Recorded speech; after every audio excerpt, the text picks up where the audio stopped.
Man, this is awesome. I can't believe we got auditions starting today for Halloween 3. We finally got the thing in production.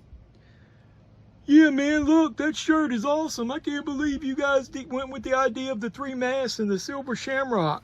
Who needs Michael Myers? Yeah, I know. This mask that Tommy Lee was going to go with looks like straight up trash. The first one is somebody named Michelle. I guess they're reading for Ellie. So we got take 1, roll 3. Director Tommy Lee Wallace doing the auditions, closing them up for Halloween 3 today. Let's get going. Michelle? No, it was Michael. Michael, did Tom or Tommy say anything to you about the new concept they did that we've got for this film? They did, but I wanted to talk to you guys about that. We're going with a concept about Halloween masks. But I've got the coolest mask there is. No, not your mask. Different mask. So this just isn't going to work in this story. Yeah, sorry about that. Come on, man. Wait a minute. I've got an idea. What kind of idea? No. Just wait 1 minute. Now, hear me out. Look at this. What is this? What do you think? Tom, can you talk to Michael? Hit the music. Oh my God. Happy Halloween. Somebody put a stop Halloween, to this. happy Please. Halloween. Tom, Silver can you talk to him? Can somebody stop the music? Halloween, this is ridiculous. Halloween. Michael, you're embarrassing yourself. Tom, get over here and talk to him. What do you think? Stop it!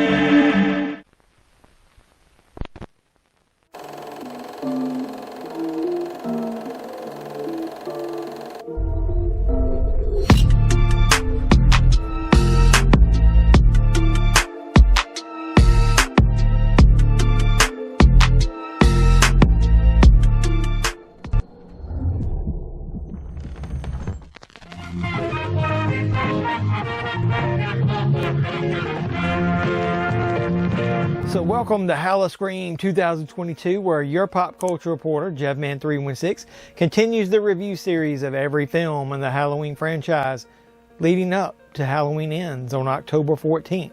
In this review series, I'm going to be joined by 7 other amazing YouTube content creators who will present their reviews for all the films in the Halloween franchise in their own style and flair. You saw all their logos for their channels on the opening graphic after mine, and I'm going to have all the links to their videos in the description of this video down below. So please support me, and then please support everyone else who's participating in this review series. So let's keep this going as I begin my review for the 1982 sequel, Halloween 3, Season of the Witch, The Night No One Comes Home.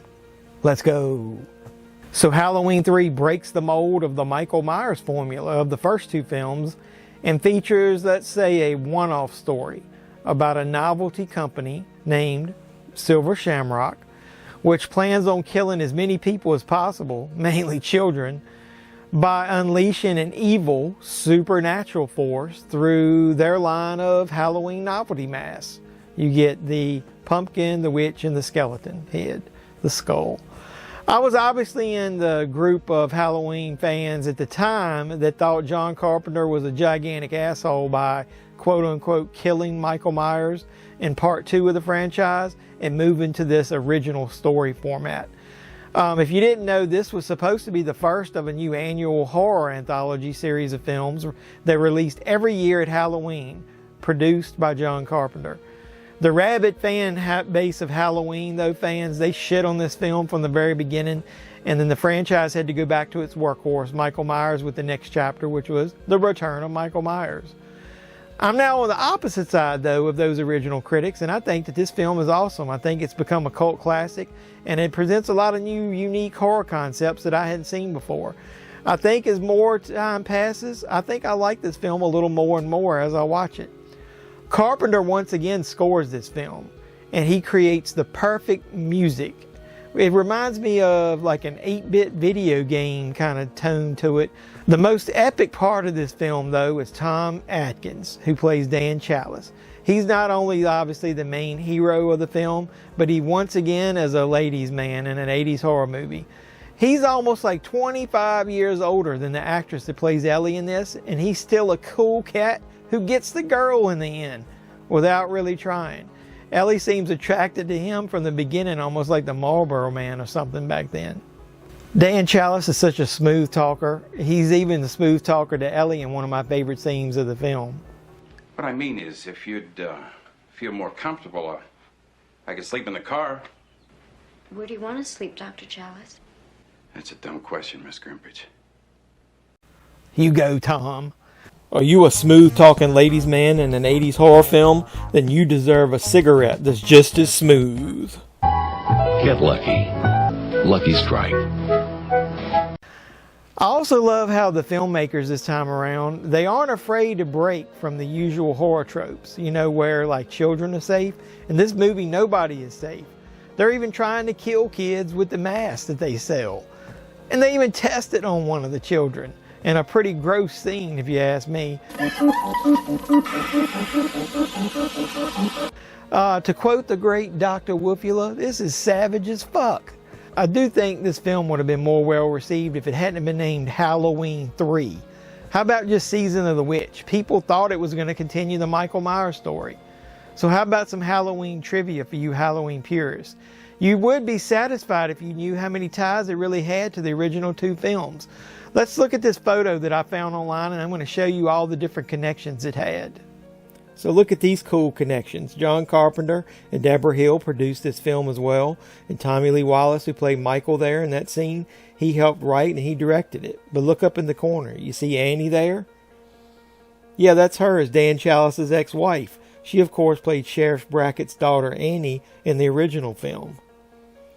And so look down here. Michael even has a cameo on a TV set.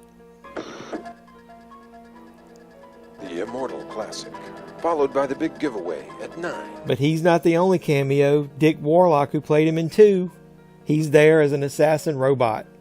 And what do you know? Jamie Lee Curtis, she had a cameo. Yeah, she's got a voice cameo in several scenes. Let's listen. It's 6 o'clock. Curfew. All residents of Santa Mira, please clear the street. So look at there. Lots of connections. And now you know. So even though Halloween 3 isn't as good as the first two films, I'm going to give Halloween 3 an on-fire rating. Yeah, 2 thumbs up from this film critic.